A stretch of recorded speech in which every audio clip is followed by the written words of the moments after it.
का 4 इंजेक्शन दिले बारक्याला?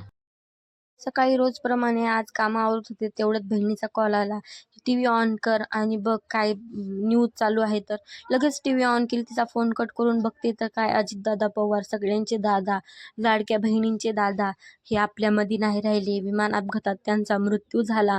खरं तर विश्वास बसत नव्हता की हसत खेळत एवढा स्वस्थ निरोगी माणूस अचानक असा आपल्यातून निघून जाईल. त्यानंतर मी व्हॉट्सअपवर चेक केलं की खरंच आहे का म्हणून.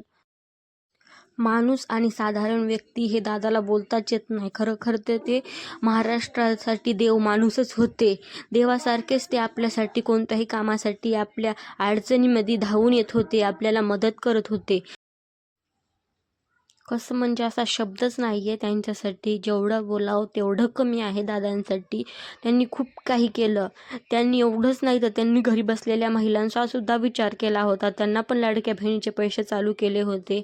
म्हणजे असा प्रत्येक जणांच्या छोट्या मोठ्या गोष्टी याच्यावर विचार करणारे दादा हे आपल्यामध्ये नव्हते राहिलेले. त्यांना पूर्ण महाराष्ट्र आज हाक मारत आहे की दादा परत या, तुम्ही परत या म्हणून. एवढे पापिष्ट लोक आपल्या जगामध्ये आहेत, पण काय देवाला पण चांगलीच माणसं आवडतात आणि चांगलीच माणसांना देव घेऊन जातं त्यांच्याजवळ. असंच झालं आहे. अजितदादा पवार हे आपल्यामध्ये नसेल राहिले तरी पण ते महाराष्ट्रातील प्रत्येक छोट्या मोठ्या लहान प्रत्येक व्यक्तीच्या मनामध्ये कायम राहतील. दादांना भावपूर्ण श्रद्धांजली.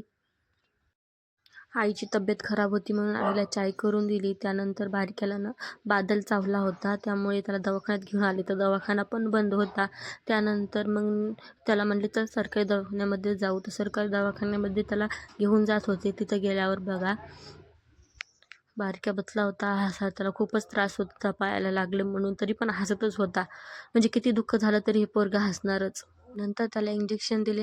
आजसाठी एवढंच. भेटूया.